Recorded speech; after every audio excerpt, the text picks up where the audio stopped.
حضرت یونس اسلام میں ایک نبی تھے اور بائبل میں بھی ان کا ذکر ہے۔ ان کی زندگی کا مختصر جائزہ یہ ہے۔ پیدائش اور ابتدائی زندگی۔ حضرت یونس علیہ السلام 8ویں صدی قبل مسیح میں ناصرت کے قریب بیت غدر شہر میں پیدا ہوئے۔ ان کے والد کا نام امیتائی تھا۔ نبی ہود۔ حضرت یونس علیہ السلام کو اللہ تعالیٰ نے اشور کے دار الحکومت نیو کے لوگوں کو تبلیغ کرنے کے لیے نبی بنایا تھا۔ نینوو کے لوگ اپنی بدکاری اور بددیانتی کے لیے مشہور تھے۔ ویل کی کہانی۔ حضرت یونس علیہ السلام کو اللہ تعالیٰ نے حکم دیا تھا کہ وہ نینوی کے لوگوں کو ان کے برے طریقوں سے خبردار کریں اور توبہ کریں۔ تاہم یونس لوگوں کے رد عمل سے خوفزدہ تھا اور اس نے نیو سے فرار ہونے کا فیصلہ کیا۔ وہ ایک جہاز پر سوار ہوا لیکن ایک شدید طوفان آیا اور جہاز ڈوبنے ہی والا تھا۔ ویل کا معجزہ۔ 3 دن کے بعد ویل نے یونس کو ساحل پر منہ سے نکال دیا۔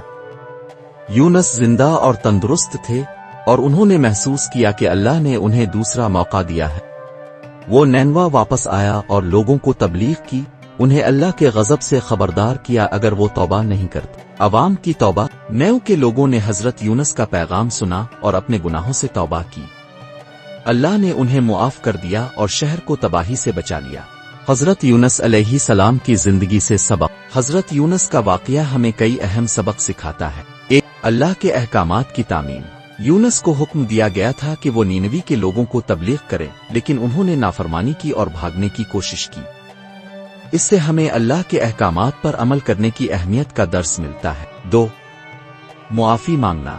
یونس نے ویل کے پیٹ میں رہتے ہوئے اللہ سے مغفرت کی دعا کی۔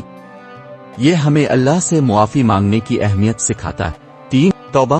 نیو کے لوگوں نے اپنے گناہوں سے توبہ کی اور اللہ کی طرف سے انہیں معاف کر دیا گیا۔ یہ ہمیں اپنے گناہوں کے لیے توبہ کرنے کی اہمیت سکھاتا ہے۔ حضرت یونس کا قصہ قرآن مجید میں سورہ یونس پارہ نمبر 10 اور بائبل میں یونس کی کتاب میں مذکور ہے۔